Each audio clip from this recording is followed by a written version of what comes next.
The Cleveland Browns came out and beat the living tar out of the Arizona Cardinals. But the question is, can they tar and feather another bird this week? You're listening to the What the Elf Was That podcast, an iconoclastic look at the latest Cleveland Browns news. The What the Elf Was That podcast is part of the Fanatical Elves podcast network, a part of the Fans First Sports Network. Here's your host, Joel Cade. All right, welcome back to this edition of What the Elf Was That? That's right, everybody. We all saw it on Sunday, the absolute dismantling of the Arizona Cardinals by the Cleveland Browns. And did you notice something that happened besides Deshaun Watson playing? Did you notice that the defense all of a sudden got a lot better? One, they're playing the Arizona Cardinals, who just aren't good. But two, when your offense moves the ball, all of a sudden your defense is fresh. They look better, they play better, and they have better stats. It's almost as if having Deshaun Watson has elevated the play of the defense. But I'm getting ahead of myself. On today's show, we are going to chat up some Deshaun Watson, some Myles Garrett, some of my favorite running back. You've heard me hate on him for the last, probably month. Jerome Ford showed his ugly little head this week. And if it's not obvious by now that Jerome Ford is like hot garbage, I don't know what is going to show it. And it's Ravens week, so we're going to go back to the favorite segment of all time, the Ravens hate. So yeah, we got a great show. Stick around. Let's get us kicked off here back with this Arizona Cardinals game, right? The Browns come out and put up a goose egg, as in like they held the Cardinals to 0 points. And it would be naive to think that 0 points was purely the defense. Yes, the defense went out there and did it, but did you also notice there were no offensive turnovers? Instead of PJ Walker or Dorian Thompson-Robinson throwing the ball to the opposing team 3 times and putting the opposing offense inside the Browns 20, they took care of the ball. And taking care of the ball, making them go long fields against the defense, actually worked in the Browns' favor. This last weekend's game, I would say, is the first game that we have seen outside of Tennessee. Tennessee was the very first game. But this game was the very first game we have seen at least in a month. Second game all season where it played a complete complementary game, where what the offense was doing was complementing what the defense was doing, and the defense helped the offense helped the defense, and special teams helped both units in either creating field position or getting field position. It was a complete game. And I think the catalyst for starting that complete game was one Deshaun Watson. I know that sounds bizarre to think, oh, Deshaun Watson, blah, blah, blah. The cool thing, and all the cool kids hate Deshaun Watson because he makes $230 million guaranteed. So I've never been the cool kid on the block, maybe a little bit in college, but I've never been the cool kid on the block. So I'm going to not do the cool kid thing. I don't care if the guy makes $230 million. Let him make his money. Okay. Cool with him. What I want to see is him play some football. And this week he played some football. Yes, he struggled. He threw passes in the ground. He's overthrowing. And if you haven't thrown it a game, you got to get your mechanics right again. How many Super Bowls, how many playoff games have we seen where the quarterback comes out for the entire first quarter overthrowing his targets because he's amped up and he's overthrowing his targets? Well, apparently Deshaun Watson throws the ball into the ground when he's amped up and underthrowing his targets. It happens. It happens in every single game you can think of. The player has to get himself right. And Watson eventually got himself right, made crisp, clean passes. Watson kept the offense moving. He ran on third down. He made the right throw on third down. He hit the deep ball. He orchestrated an offense in such a way that he was able to move that team down the field and keep them on the field. Okay, so as an offense gains yards and moves the ball, that begins to create shorter and shorter fields if you would have to ever punt, which also creates longer fields for the opposing team to have to drive on your defense.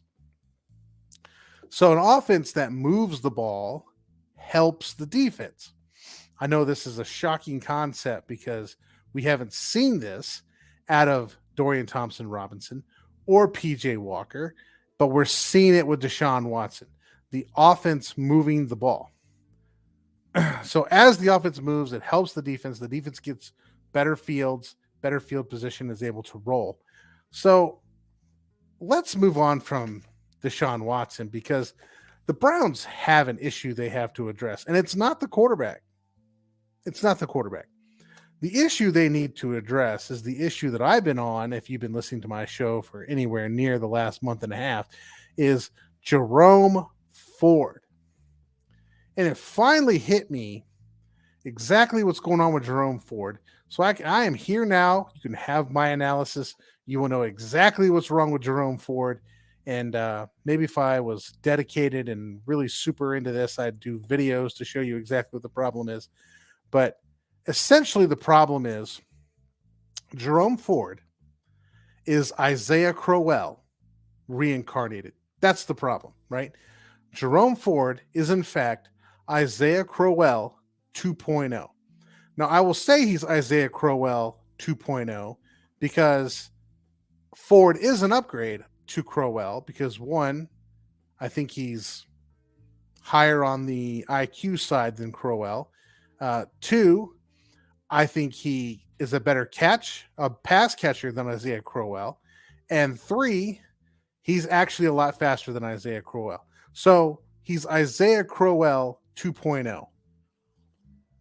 Now, what makes him like Isaiah Crowell? Well, he's faster and he catches the ball. And what more do you want from that guy? How can you say he's Isaiah Crowell?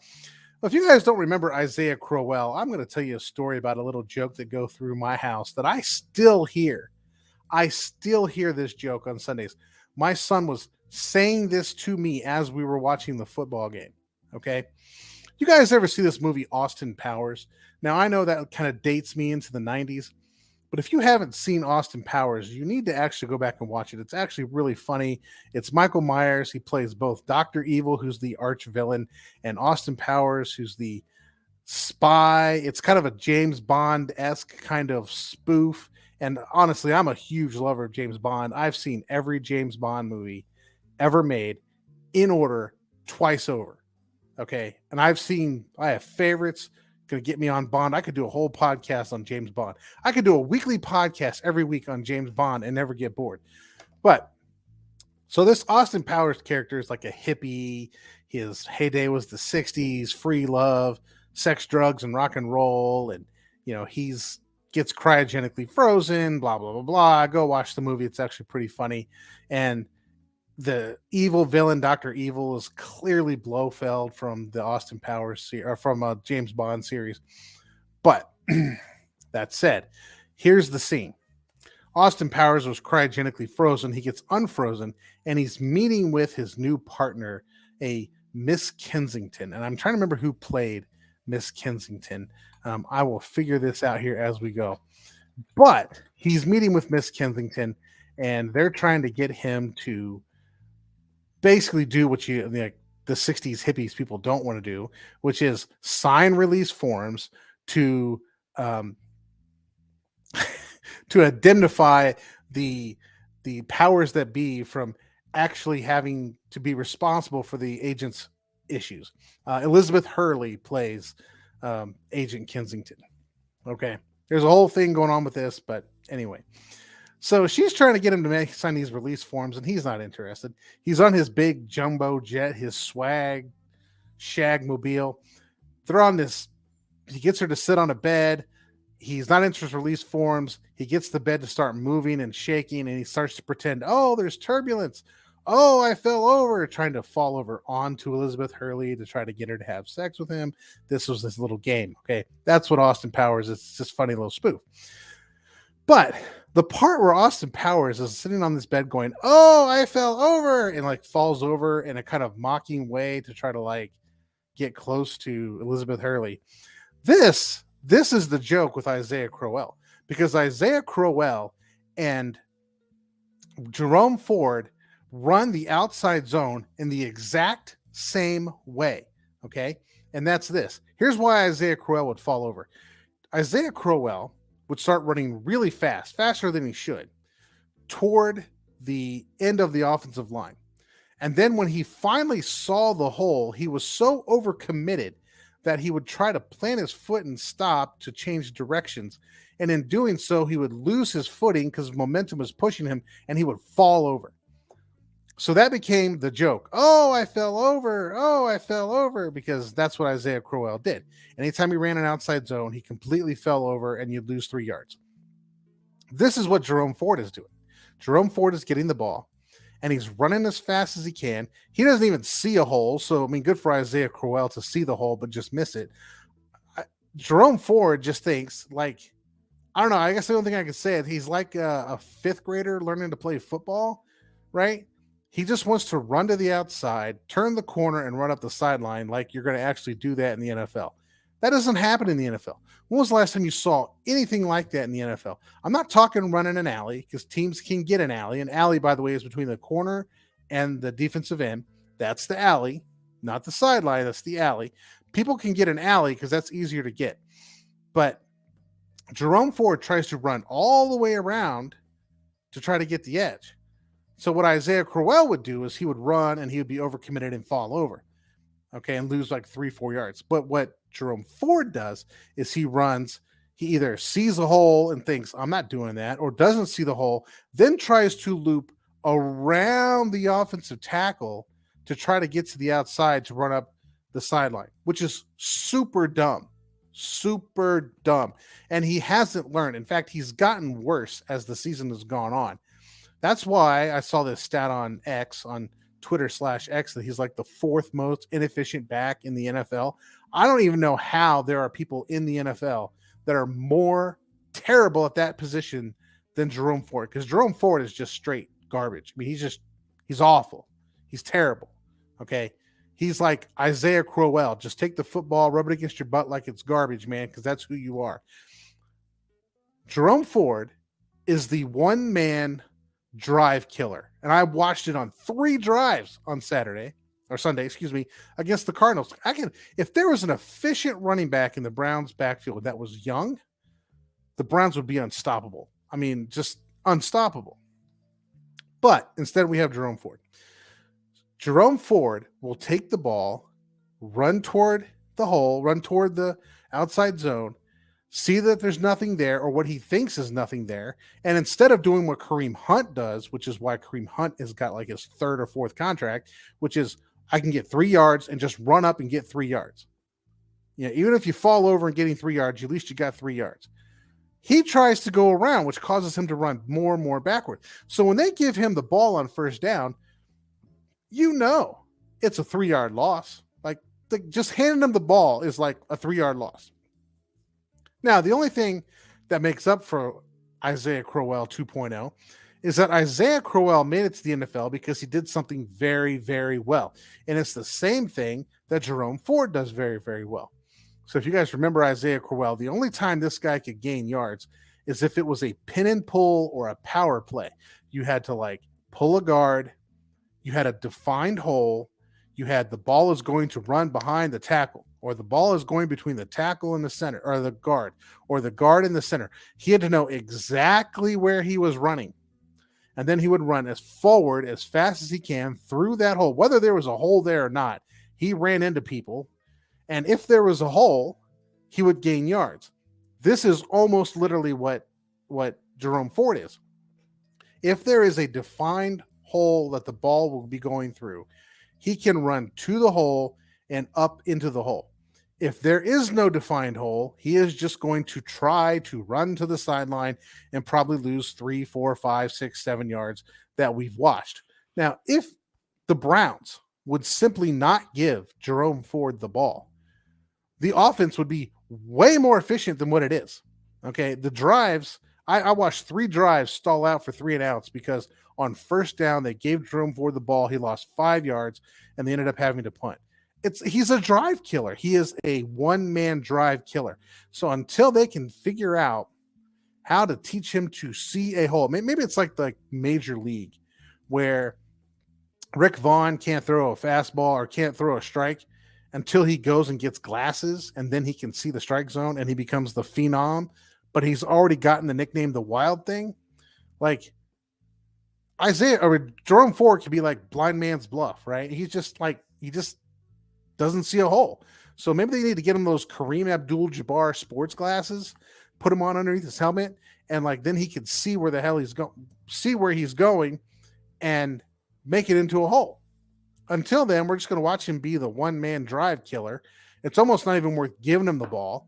I wouldn't even start him. I'd just make Kareem Hunt number 1, put Pierre Strong number 2, and if you're in a desperate situation where both of those players are hurt, then you give Jerome Ford the ball, but only run powers and traps and things that have a defined, you are running here, you run through that hole, and then like tell him where to go. All right. I have ranted about Jerome Ford enough. I mean, the guy is frustrating. The Browns offense could be so much better if he just like figured out how to hit a hole. I have no idea how this guy stays on an NFL roster. It probably won't be long. Isaiah Crowell didn't last long. Teams knew you're not going to run an outside zone with a guy in the backfield. And pretty much teams know that if you give the ball to Jerome Ford on an outside zone, you're screwed. So the Browns are screwed. Let's put it that way. All right, let's go to break. It's like me, I can find something negative in a 27-0 shutout. I can find something negative, but good God, that dude has got some problems. All right, after the break, we are going to hit some Myles Garrett talk, and then it's the return of the favorite segment of this show, the Ravens Hate. So stick around for some Ravens Hate.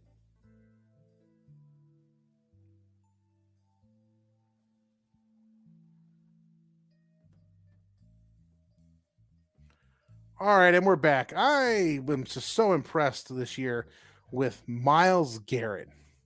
As you guys have been watching Myles Garrett, you may not know, how he's so much different and so much better this season than past seasons, but he is. And it's not the athleticism that makes him different. It's the fact that he's now using his brain to think about what's going on in football, to think about how do I approach this situation versus that situation. If you guys would recall, you may not, but you can if you want to, go back and listen to me talk about the hiring of Jim Schwartz. And I said right then and there that Jim Schwartz's success as a defensive coordinator will rest on the shoulders of Myles Garrett, because previous coordinators, Joe Woods, Greg Williams, none of them could get through to him because he came out in the draft. He was super athletic. He showed up in the NFL, and he just relied on his athleticism to make the difference. He did this in college too. Like, he was the epitome of every play I'm going to rush the passer, and I don't have any kind of awareness of what's actually happening around me. I'm just out there to use my athleticism to win a football game. And he is such a freak athlete that he can do that and still be all pro. And he's done that in the NFL. But what Jim Schwartz has done, and I said this because no other defensive coordinator has gotten through to him. But if you could teach Myles Garrett to actually play the position of defensive end, he would be absolutely unstoppable. There would be no way anybody could block him. If you could combine his athleticism with a knowledge of the game, as in like, this is what's going to happen here. Here's the technique I use here. This is why I'm doing this. This is why I'm doing that. If those two things could get married in Myles Garrett's head, he would be by far the greatest NFL defensive end to ever play the game. And ladies and gentlemen, he is starting to be that. That is the brilliance right now of Jim Schwartz. He has gotten into Myles Garrett's head. He has taught him the techniques that you need to have to play the defensive end position in that defense. I was just like, I knew as he was going to a double gap scheme with Jim Schwartz that there are techniques you have to have. You have to know how to scrape a line. You have to know how to take on pullers. You have to know how to rush the passer with multiple pass options. You have to. And Myles Garrett has been able to skate by without using those techniques because of his athleticism. Well, now he's starting to use those techniques, and we are now starting to see him not only be an absolute animal on the field, but we're now seeing, particularly with the Cardinals, seeing teams do everything in their power to stay away from him, which is now feeding people, right? It's feeding the defensive tackles. It's feeding the other people in the defense to make plays. So if you're going to run away from Myles Garrett, like every team has ever done before in the history of the planet, now they're running into Shelby Harris. Now they're running into guy from Missouri that everybody wants to get rid of. I can't think of his name. It drives me insane. The guy who I said would have a great season, Elliott. That's who it is. I can't think of his first name. I won't say Jake, but that's not right. Elliott, who everybody wanted to cut, and I said, no, this is his year, and he is having a terrific season, right? He's feeding now these other players. Myles Garrett's athleticism, he now looks at field goals and figures out, how am I going to jump over somebody to do this? Now, he has tried this before, and I think there are film of him trying this before, but now he's done it more intelligently. He's like, okay, they're not going to do this. I'm going to get over them. I was in Indianapolis, and I saw that, and I looked at my son, and I was like, look, we will never in our lifetime ever see that again. We will never see someone like Myles Garrett play in the NFL, jump over linemen and block field goals. It will never happen again. We will never see the crap that this man pulls off again in our lifetime in the NFL. It is absolutely insane what this man can do. And you have to credit Jim Schwartz. Jim Schwartz has gotten into his head, has taught him how to understand the game of football, how to play situationally, how to understand as a defensive end, this is my responsibility. This is what I'm doing within the scheme that allows me to succeed and allows my teammates to succeed. And as he, like Michael Jordan in the NBA, figures out that this is not a one-man show, because he's played like it's a one-man show for a long time. As he has figured out, when I play within the scheme, it's better for me. It's better for my teammates. We all win when we all play the way we're supposed to play. And credit to Jim Schwartz, who has like turned Myles Garrett into, from already a Hall of Famer to possibly, and in my opinion, he will end up becoming, maybe not statistically, but athletically and intelligently, the greatest defensive end of all time. It will happen, folks, given that Schwartz has gotten to this guy's head and taught him how to play football. So kudos to Schwartz to get inside his head when nobody else has been able to. All right, speaking of the defense, it is time, my friends. It is time that we approach the question. It is time that we approach the week preview. I'm actually a Ravens fan. Go to hell. You know what? That's worth listening to again. I'm actually a Ravens fan. Go to hell.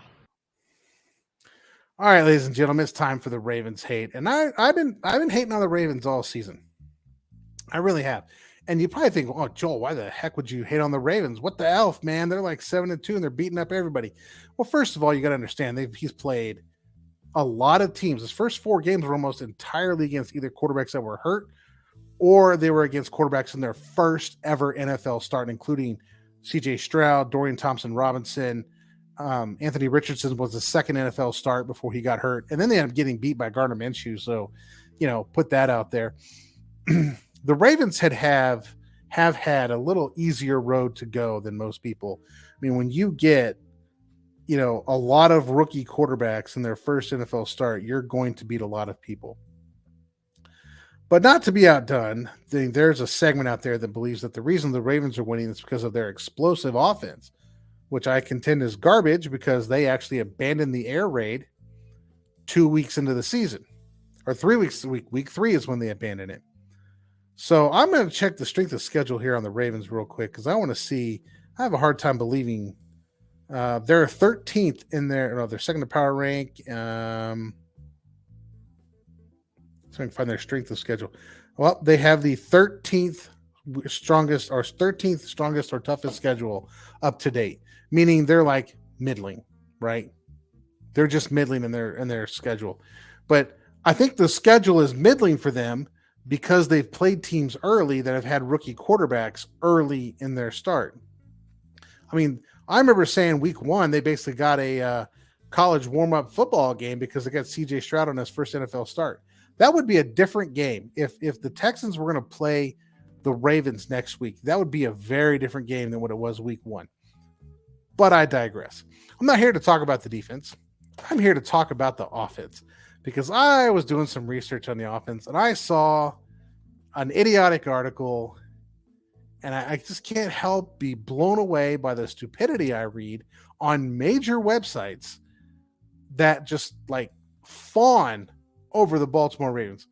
This one's called 5 Stats That Prove Todd Monken is Excelling in the Role of Ravens Offensive Coordinator. Now, I bring this up because I have said that Todd Monken is probably going to get fired at the end of the year, and I will be surprised if he's not fired at the end of the year because they've completely abandoned everything that they do with the air raid.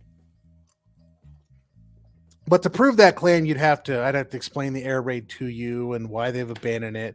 But this article is actually going to explain how they've abandoned the air raid, if you know what you're looking at, and how it is that basically Baltimore is like improvising because they're screwed when it comes to their passing game. So let's go through the 5 points, the 5 stats, which some of these stats aren't even stats, by the way. 5 stats that prove that Todd Monken is excelling in the role of Ravens offensive coordinator. This one is on yahoo.com, sports.yahoo.com, written by a Glenn Irby. I have no idea who these people are. I write about sports intelligently, and I can't get crap, but some Glenn Irby gets on Yahoo. I think what I need to do is write hype pieces. But let's go through point number 1. The Ravens are among the league leaders in explosive plays. Now, it's always interesting when you see a stat like this to ask yourself, what's an explosive play?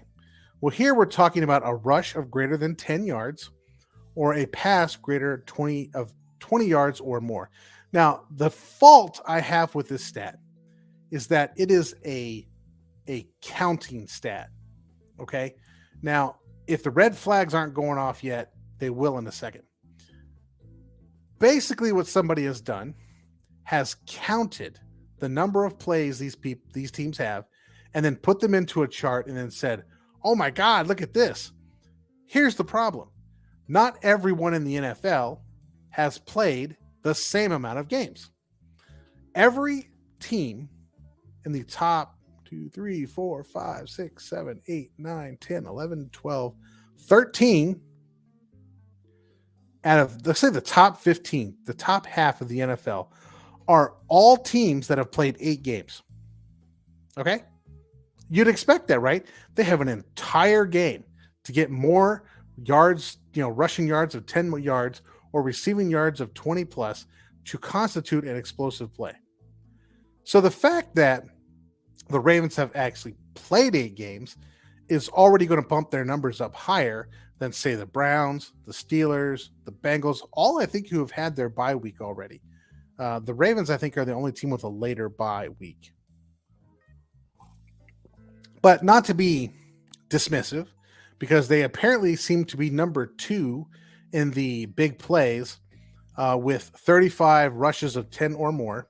Shocker with Baltimore right there, right? And 28 of receiving passes over 20 plays. Now, of the top 5, I'm going to list this list for you, right? This will tell you a thought too. So number 1 is the Miami Dolphins. Number 2 is the Baltimore Ravens. Number 3 is the Detroit Lions. Number 4 is the San Francisco 49ers.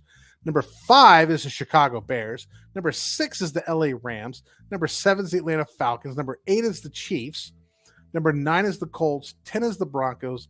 11 is the Vikings. Now, if you haven't seen garbage teams, there are garbage teams. Like number 5 is the Chicago Bears. So they're probably going to have the first and second pick of the draft. Okay. They have explosive plays. I mean, has this translated to points and has this translated to victories? I don't know. But the Ravens are number 2 in explosive plays.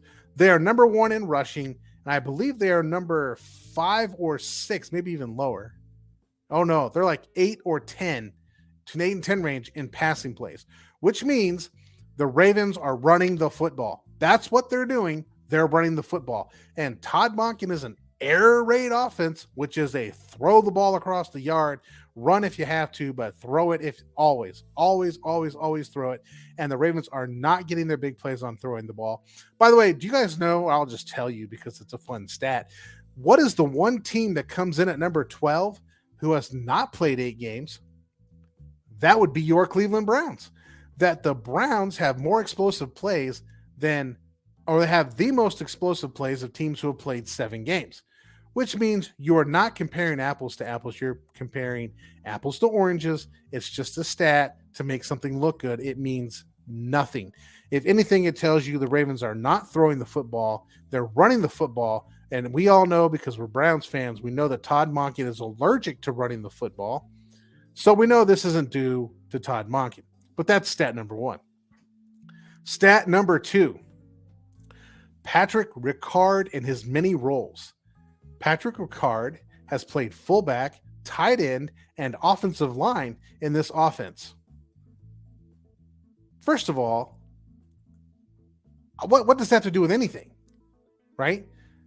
I've seen Browns have, like, Nick Harris has played fullback. He's played tight end. He's played offensive line. So because Todd Monken does it, he's an absolute freaking genius, and the air raid is terrific. Okay, you got a 300-pound fullback. Why wouldn't you use him this way? Every NFL coach in the history, in modern NFL history, any NFL coach worth their salt can take a player and push him all over the place and use him effectively. That's not Todd Monken. In fact, the Ravens were doing this with Ricard long before Monken showed up, and Monken early in the season didn't do this with Ricard, because I, yes, have watched all these games. Didn't do this with Ricard. It's only within the last 2 or 3 weeks since I say they abandoned the air raid. They started even doing this with Ricard.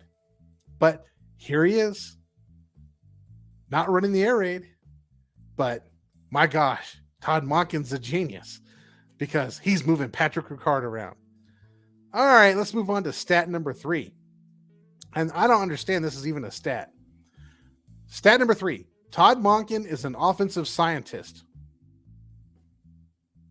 That's the stat, apparently. I don't even know what to make of this. Oh, here's the other stat.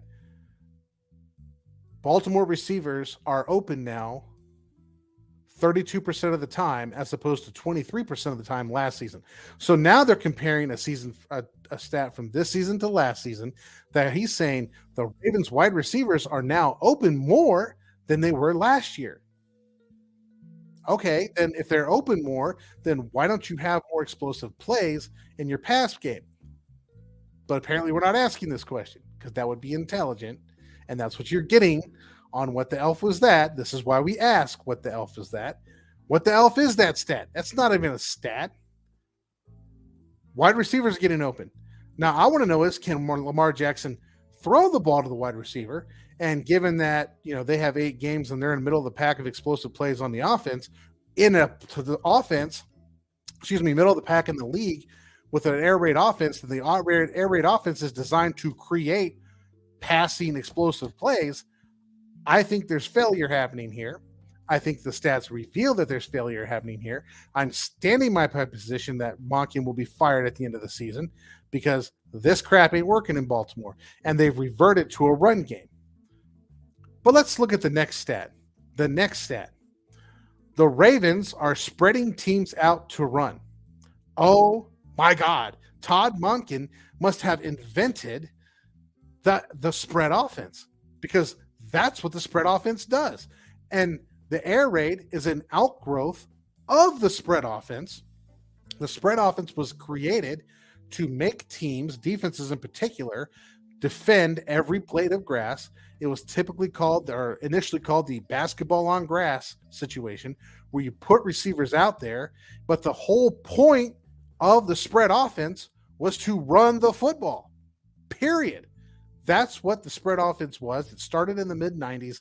It came into real in its heyday in the early 2000s. Think Urban Meyer in Florida. This is what the spread offense is. You spread teams out and run the football, put receivers in space in an attempt to create mismatches. This has been going on for 25 years, if not longer. But apparently Todd Monken's a genius because Baltimore can run the football. Now that makes sense, right? Baltimore can run the football because we've seen that they have a lot of explosive plays running the football. Not as many as the Dolphins, but they have explosive plays running the football. But that's who Baltimore is. That's who Baltimore's always been.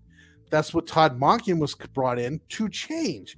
But apparently, if you line people up outside and make teams spread out, you can run the football better. If this is what Todd Monken has brought to the Ravens, then my God, I need to be offensive coordinator of the Ravens because I can make that money. So now that we've gone through stupid stats, there's the last point is called the general stat. So Lamar Jackson, apparently, according to Pro Football Focus, and if I haven't done my Pro Football Focus rant, let me just give you the brief Pro Football Focus rant. Pro Football Focus consists of guys like me who have experience coaching, watching film, guessing what they're supposed to be doing on the play, which in some respects you can do pretty easily. Like, all right, I know what that play, it's this. But you don't know the nuances of the rules or the specific rules for the game plan of that particular day. Maybe they're attempting to do something with one particular player. Maybe they want to make it look like you're doing something when you're trying to do something else. This is not known. And then that coach who's watching that thing says, yes, they did that, or no, they did not do that. And that's how you get your statistics, quote unquote, of a PFF grade. These things mean nothing to me. Okay. To me, PFF grades are not even worth the paper they're printed on. It's not even worth reading. I'm sure they're good, smart, intelligent people there, but they don't get my money. So according to Pro Football Focus, Lamar Jackson's efficiency is on track for 3,500 yards passing. I don't even know what the hell that even's about. So, which would apparently be a career high, and an 86.2 passing grade for Lamar Jackson. Now, last I knew, an 82 passing grade isn't the greatest. It's good. It's not great. But Monken was brought in to make them great. And this article is about why the air raid is succeeding. Okay? Right? 5 stats to prove that Todd Monken is excelling. Not just succeeding, but excelling. And he has an average quarterback. He turned Lamar Jackson into an average quarterback. Maybe that is excelling. Maybe you took a guy who can't throw the football and can't read defenses, and you taught him how to throw the football. Okay. Maybe that's good. Maybe that's – all these numbers that you're given, 5.5 big throw rate, a 2.98 seconds to throw the football, these are all stats that are given out there that are relative to Lamar Jackson's career prior to Todd Monken. So he has improved the quarterback play.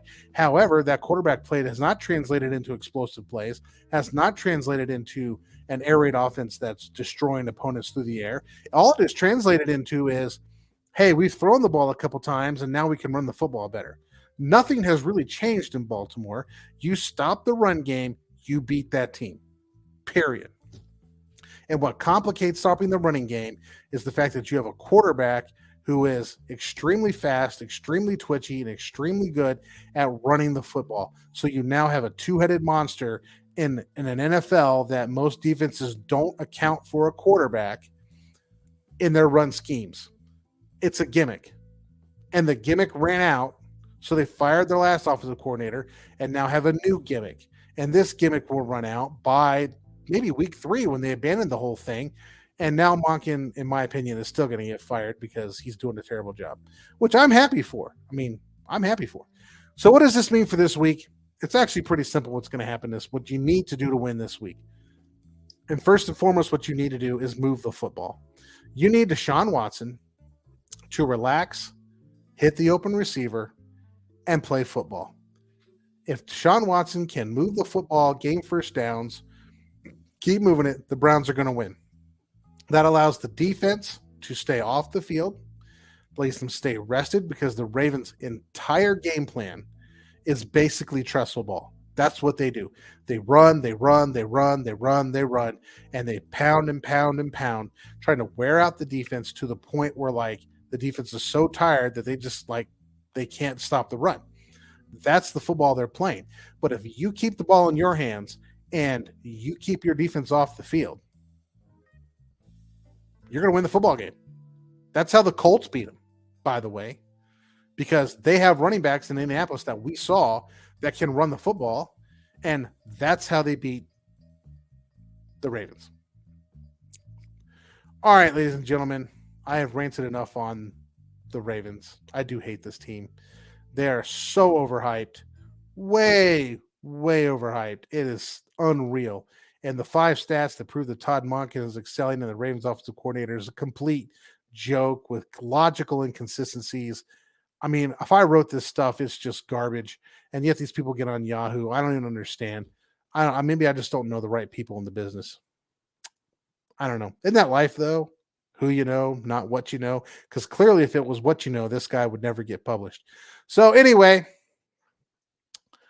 I want to thank you guys for checking me out this week. Let's go Browns. Let's get ourselves a big victory this weekend. Thank you for listening to the What the Elf Was That podcast. Please like, subscribe, and tell all your friends to give a listen. You can follow host Joel Cade on Twitter @TheLeftGuard.